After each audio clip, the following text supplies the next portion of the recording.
Hello అండి అందరికీ. అందరూ ఎలా ఉన్నారు? బాగున్నారా?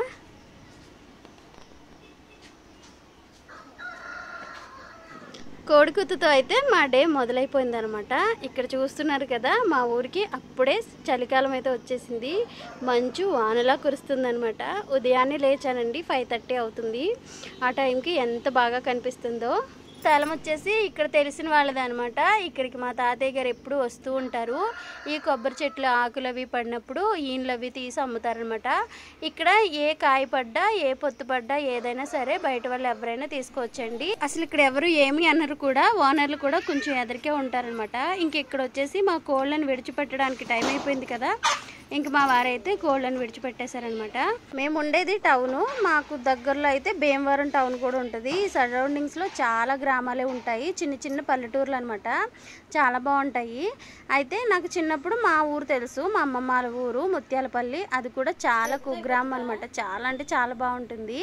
ఆ తర్వాత పెళ్ళయ్యాక ఇన్ని సంవత్సరాలకి నేనంటూ పల్లెటూరులో స్టే చేసింది అయితే ఈ ఊర్లేనండి. ఇది గరువు, అదేమో మచ్చిపూర్ అనమాట. చాలా అంటే చాలా బాగుంటాయి ఇవన్నీ కూడాని. ఇంక ఇక్కడ వచ్చేసి మా నాన్నమ్మ గారు గుడ్లు పొదిగేయించారండి. అయితే కొన్ని గుడ్లు చిరిగిపోవడం వల్ల పేలు పట్టేశాయి అనమాట. అది మా వారు టెస్ట్ చేస్తున్నారు, పిల్లలు ఎప్పుడవుతాయి అని చెప్పేసి. ఇంకా 2 డేస్కి అయితే పిల్లలు అయితే అయిపోతాయి అని చెప్పారు. కానీ అప్పటికి మేమైతే ఇక్కడ ఉండమన్నమాట, వెళ్ళిపోతాము. మనం కోడి పేలుతో చాలా జాగ్రత్తగా ఉండాలి. అవి చాలా చిన్నగా ఉంటాయి కదా, చాలా అంటే చాలా పేలు పట్టేశాయి గుడ్లకి. ఇంక వాటన్నింటినీ తీసి శుభ్రం చేసి మళ్ళీ కొత్తగా గడ్డి వేసి పెడదామని చెప్పేసి ఇంక వీటిని అయితే బాగున్నాయి బాగాలేనివి చూస్తున్నారు. బాగున్నా బాగోకపోయినా ఇంకా కదల్చుకోవడం అనమాట, మళ్ళీ పెట్టేయాలి అక్కడ. ఈలోగా పక్కన అయితే వర్షం పడిందండి. నైట్ అంతా వాన కురుస్తూనే ఉంది. ఆ వానకి బయట పొయ్యేది తడిచిపోవడం వల్ల లోపలే పొయ్యెట్టాం అనమాట ఒకనొకప్పుడు. ఇంకా దాని మీదే అప్పుడప్పుడు వంట చేస్తూ ఉంటారు. రైస్ అది పెట్టారనమాట, ఎసరు పెట్టారు. ఈలోగా మా వారు పక్కన అయితే వాటి సంగతి చూస్తున్నారనమాట. ఈలోగా మా అమ్మమ్మ గారు వెళ్ళారు, నేనైతే పొయ్యి చూసుకుంటున్నాను. గడ్డది తీసుకురావడానికి వెళ్ళారు. మా చిన్నాన్న గారి ఇంటికాడ ఆవది ఉంది కదా, అక్కడ నుంచి తీసుకొద్దామని. ఇంక ఇక్కడ శుభ్రం అది చేసేసారనమాట.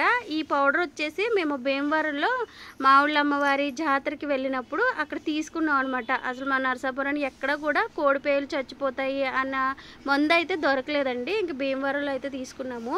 ఈ పేల మంది తీసుకుని అప్పుడే సంవత్సరం అవుతుంది. లాస్ట్ ఇయర్ సంక్రాంతికి ఇక్కడ ఎప్పుడు కూడా భీమవరం మా ఊళ్ళ అమ్మవారికి నెల రోజులు జాతర అయితే జరుగుతుంది. ఆ జాతరకి వెళ్ళినప్పుడు తీసుకున్నాం అనమాట. అక్కడ ఆ జాతరకి పక్క స్ట్రీట్లోనే అమ్ముతారండి. మీకు ఎవరికైనా కావాలి తెచ్చుకోవాలనుకుంటే కనుక ఖచ్చితంగా వెళ్ళి ఆ సరౌండింగ్స్లో అడగండి. ఇలాగా పౌల్ట్రీకి సంబంధించి మందులు ఎక్కడ అమ్ముతారంటే ఎవరైనా చెప్తారనమాట. ఇక్కడికి ఎప్పుడు వచ్చినా చికెన్ బిర్యానీ వండుకోవడం ఒక అలవాటు అనమాట. ఏదో టయానికి ఖచ్చితంగా, కానీ ఎప్పుడు వండుకున్నా అది మిట్ట మధ్యాహ్నం 12 అయిపోతుంది. ఈ ఊరికి కొంచెం దూరంగా ఉంటుంది బజార్, అది కూడా అక్కడికి వెళ్ళి తీసుకురావాలి. అయినా ఎప్పుడు కూడా ఈ రోజు వండుకుందామని ఖచ్చితంగా అనుకోము. వండుకోవాలనుకుంటే అప్పటికప్పుడు నిర్ణయం తీసేసుకుని అప్పటికప్పుడు వెళ్ళి ఈ సరుకులన్నీ తీసుకొస్తారు. కాబట్టి అలా లేట్ అయిపోతుంది. దాదాపు ఈ వంట అయ్యేటప్పటికి 2:30, 3 అయితే అయ్యింది నాకు. ఫస్ట్ అయితే చికెన్ తీసుకొచ్చారు, కొంచెం ఎక్కువగానే తీసుకురమ్మన్నానండి. కేజీ రైస్కి కేజీ చికెన్ అయితే తీసుకురమ్మన్నాను. ఎందుకంటే డివైడ్ చేసి 2 భాగాలుగా వండుదామని. ఒకటేమో చికెన్ కర్రీ చేద్దాం, ఒకటేమో చికెన్ ఫ్రై పెడదామని చెప్పి అలా 2 భాగాలు అయితే చేశానమాట. బిర్యానీ అయితే చాలా సింపుల్ వేలోనే చేసేసానండి. నార్మల్గా అయితే రైస్ పెట్టేశాను. దమ్ వేయడం కోసం ఫస్ట్ అయితే నీటిలో గరం మసాలా అంతా వేసుకుని కేజీ రైస్కి మన ఉజ్జాయింపుని అయితే వాటర్ తీసుకోవాలండి. ఇంతే వాటర్ తీసుకోవాలని ఏముండదు.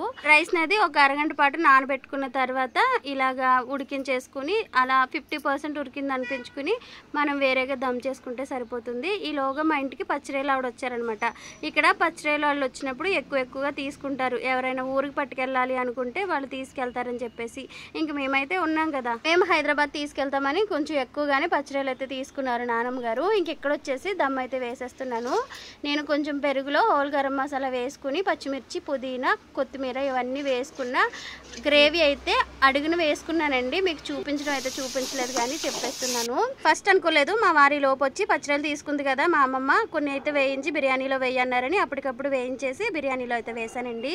చాలా టేస్టీగా వచ్చింది బిర్యానీ. బిర్యానీ అయితేని. ఇంక ఇక్కడ చికెన్ కర్రీ అయిపోయింది, చికెన్ ఫ్రై కూడా అయిపోయింది. మరి ఎలా చేశానో మీకు చెప్పాలి కదా.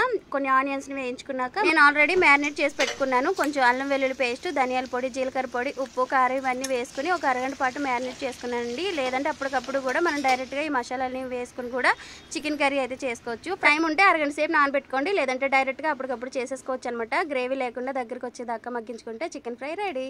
ఇంకా కమ్మటి బిర్యానీ లాగించేసిన తర్వాత కాసేపు సేద తీరాక 4 అయిందని టీ పెట్టుకుని తాగేసాం. ఇంతే అండి. వీడియో నచ్చితే లైక్ చేసి, షేర్ చేసి, సబ్స్క్రైబ్ చేసుకోండి. Follow for more videos. Bye.